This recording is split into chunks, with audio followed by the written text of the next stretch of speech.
जिज्ञासु मित्रों, अभिनंदन है आपका दिव्य सृजन स्पिरिचुअल में।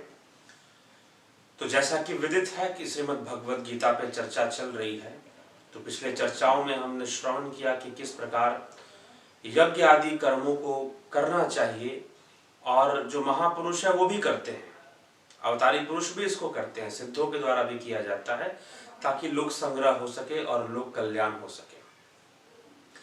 साथ ही साथ इस विषय में और भी भगवान ने बताया कि क्या लक्षण होते हैं कर्म करने में। ज्ञानी और अज्ञानी के बीच में भेद होता है। अज्ञानी के अंदर अहंकार आ जाता है, मैं करता हूँ ऐसा भाव आ जाता है।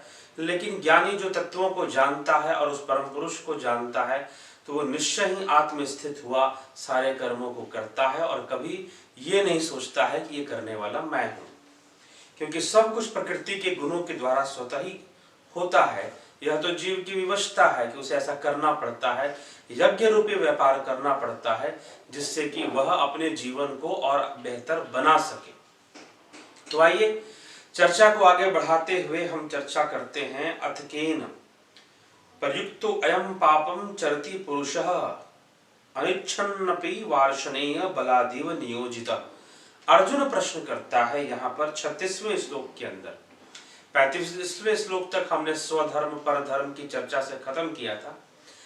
अब हम आगे बढ़ते हैं।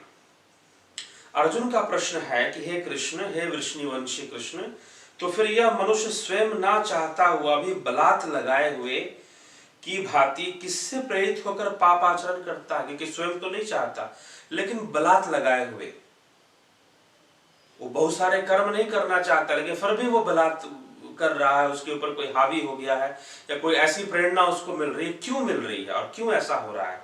तो ये प्रकृति के गुणों के कारण ऐसा हो रहा है। तो श्री कृष्ण समझाते हुए कहते हैं, काम एष क्रोध एष रजो गुण समुद्भव महाशनो महापापमा विद्येनमिह वैरिणम। अर्थात भगवान बोले रजोगुण से उत्पन्न यह काम ही क्रोध है। यह बहुत खाने वाला अर्थात भोगों से कभी ना अघाने वाला और बड़ा पापी है। इसको ही तो इस विषय में वैरी जान अर्थात कामनाएं, यहाँ पर काम कहने के तात्पर्य कि हमारी तरह तरह की जो कामनाएं हैं उनका विकास रजोगुण से हो जाता है, और रजोगुण फिर हमें उस कर्म में लगा देता है, उन कामनाओं की पूर्ति में लगा देता है। इसलिए रजोगुणी कर्म का कारण बताया गया है। धूमे ना व्रियते वह्निर्यथा दर्शो मलेन च यथो लब्धेनावृतो गर्भस्तथा तेनेदमावृतम्। जिस प्रकार धुएं से अग्नि और मैल से दर्पण ढका जाता है तथा जिस प्रकार जेल से गर्भ ढका जाता है, वैसे ही उस काम के द्वारा यह ज्ञान ढक लिया गया है। वास्तविक दृष्टा कौन है? मन बुद्धि चित्त अहंकार की गति क्या है? यह ढक चुका है तत्वों का ज्ञान। आवृतम ज्ञान मेतेन ज्ञानिनो नित्य वैरिणा काम रूपेण कौन्तेय दुष्पुरेणालेन च। अर्थात हे अर्जुन, इस अग्नि के समान कभी न पूर्ण होने वाले काम रूप ज्ञानियों के नित्य वैरी के द्वारा मनुष्य का ज्ञान ढका हुआ है। जैसे अग्नि को धुआं ढक लेता है, ठीक ना, मैल से दर्पण ढक जाता है तो फिर चेहरा साफ नहीं दिखाई देगा। वैसे ही अनेक कामनाएं जो हमारे मन के अंदर हैं कि हमें ये करना है, हमें वो करना, हमें ऐसा करना, हमें वैसा करना, हमें ऐसा बनना, हमें वैसा बनना, तो उस सब कामनाओं के कारण जो वास्तविक ज्ञान है वो ढका रहता है। इंद्रियाणि मनोबुद्धि रस्य अधिष्ठान मुच्यते एतेर्वि मोहयत्येष ज्ञान मावृत्य देहिनम।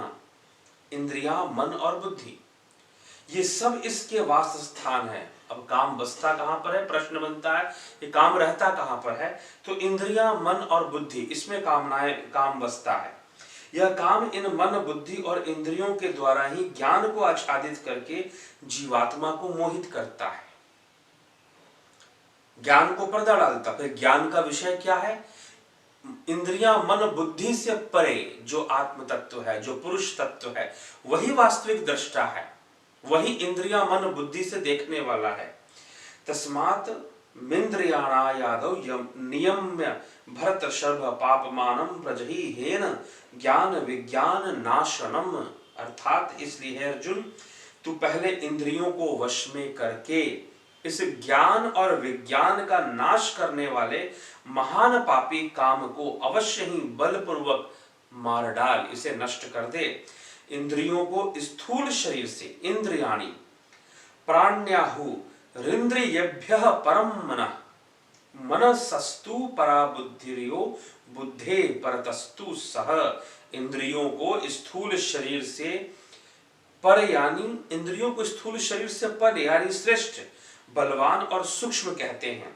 इन इंद्रियों से परे मन है और मन से भी परे बुद्धि है, और जो बुद्धि से भी अत्यंत परे है वह परम पुरुष है, वही आत्मा है, उसी को आत्मा नाम से भी जाना जाता है। तो वो परे है तो उसको जान, जो मन इंद्रियां और बुद्धि से परे है। इंद्रियों से परे मन, मन से परे बुद्धि और बुद्धि से परे। ये सीक्वेंस कौन दे रहा है ये बताइए, ये किस आधार पर ये सीक्वेंस निश्चय किया गया है? अभी एक कोई मुझे विद्वान मिले, ऐसी चर्चा कर रहे थे, उन्होंने बताया कि नहीं, मन बुद्धि से भी सूक्ष्म है। बुद्धि उतनी सूक्ष्म नहीं है, मन बुद्धि से भी सूक्ष्म है। लेकिन अगर हम सांख्य दर्शन को पढ़ते हैं, सांख्य शास्त्र को पढ़ते हैं, तो 24 तत्वों के वर्णन में वहां पर प्रकृति से उत्पन्न पहला तत्व ही बुद्धि है। फिर जाकर मन इंद्रियों का विकास होता है, बनते हैं, निर्माण होता है। तो बुद्धि अति सूक्ष्म है, मन से भी सूक्ष्म है। इंद्रियों से सूक्ष्म मन है और मन से भी सूक्ष्म बुद्धि है, और उस बुद्धि से भी सूक्ष्म वो परम पुरुष है, वो पुरुष तत्व है। ऐसा यहां पर तो उसको जानने की बात कही जा रही है। एवं बुधे परम बुद्ध्वा संसतभ्य आत्मना मात्मना जहि शत्रुम महाबाहो काम रूपम दुरासदम। अर्थात इस प्रकार बुद्धि से पर अर्थात सूक्ष्म, बलवान, अत्यंत श्रेष्ठ उस परम पुरुष को जान, उस आत्मा को जानकर और बुद्धि के द्वारा मन को वश में करके, हे महाबाहो, तो इस काम रूप दुर्जय शत्रु को मार डाल, तो इसको नष्ट कर सकता है। तो काम का निरोध कैसे होगा? क्योंकि हमारे ऊपर हम इस ज्ञान से अज्ञानी क्यों बने हुए हैं? कामनाओं के कारण, काम के वशीभूत होने के कारण हम अज्ञानी बने हुए हैं। तो इससे हमें मुक्ति मिले, यह बहुत जरूरी है। तो काम के निरोध का उपाय श्री कृष्ण यहां पर बता रहे हैं कि काम का निरोध करना अनिवार्य है। और इसमें काम कहां वास करता है? तो इंद्रियां, मन और बुद्धि में। अगर हम इंद्रियां, मन और बुद्धि से परे जो परम तत्व है, अगर हम उसे जान लेते हैं, तो निश्चय ही हम इंद्रियां, मन और बुद्धि की गति को भी समझ लेते हैं, और इसमें बैठे हुए काम को खत्म करना हमारे लिए सरल हो जाता है। इसलिए मित्रों, आवश्यक है तत्वों को समझना। साधना के मार्ग में हम आगे तभी बढ़ेंगे जब हम ऐसे तत्वों की गति को सही से समझ पाते हैं और हम अपने विकारों का नाश स्वयं कर पाते हैं। तो निश्चय ही विकारों का नाश हो जाने से और ज्ञान हो जाने से हम उस परम पुरुष का ज्ञान कर लेते हैं, हम उस परम तत्व का, परमात्मा का ज्ञान कर लेते हैं, और तब हम भी स्थित प्रज्ञता को प्राप्त कर सकते हैं और आत्म स्थित हो सकते हैं, जिसकी श्रेष्ठता यहाँ पर गाई हुई है श्रीमद् भगवद गीता में, जिसे सांख्य योगी कहा जा रहा है, जिसे ज्ञान योगी कहा जा रहा है। नहीं तो पूर्व मनुष्य को क्या चाहिए? इस संपूर्ण तीसरे अध्याय का सार क्या है? सार यह है कि ज्ञानियों के लिए तो ज्ञान योग है, लेकिन साधारण व्यक्ति के लिए कर्म योग है। कर्म योग वो करे और यज्ञ आदि रूपी संकल्पवान होकर शास्त्र सम्मत कर्मों का अनुष्ठान करे।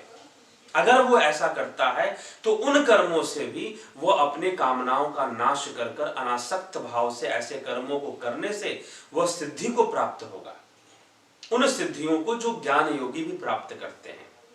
तो आवश्यकता इस गहरे रहस्य को समझने की, कर्म योग के इस विशेष महत्व को समझने की इस साधारण व्यक्ति के लिए बताया जा रहा है। लेकिन जो सिद्ध हैं, जो सांख्य योगी हैं, जो स्थित प्रज्ञ हैं, उनके लिए कर्म प्रयोजन नहीं है, लेकिन फिर भी उनको कर्म करना चाहिए लोक संग्रह के लिए। लोक कल्याण के लिए, ये भी तीसरे अध्याय में बताया गया। इसलिए कर्मों का त्याग नहीं हो सकता।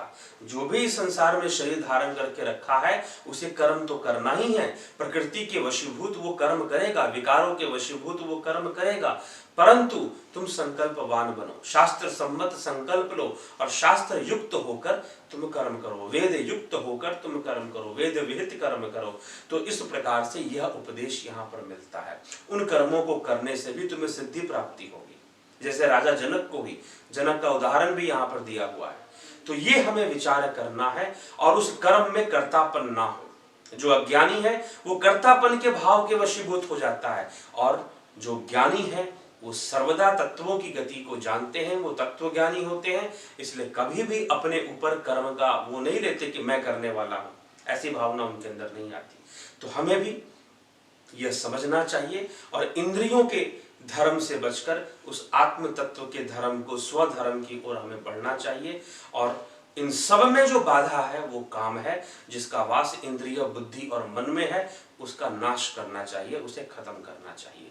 यह उपदेश तीसरे अध्याय से हमें प्राप्त होता है। तो अगले व्याख्यान से चौथा अध्याय प्रारंभ होगा। तो हम तीसरा अध्याय हमने, प्रथम जो था अर्जुन विषाद योग, दूसरा सांख्य योग, तीसरा कर्म योग और चौथा ज्ञान कर्म संन्यास योग नामक अध्याय, इसका प्रारंभ हम अगले व्याख्यान से करेंगे। एक एक श्लोक पर चर्चा होगी। आप जुड़े रहें, बने रहें, चैनल को सब्सक्राइब करें और शेयर भी किया करें ताकि और भी लोगों तक इस मार्मिक ज्ञान का रहस्य पहुंच सके। बहुत बहुत धन्यवाद।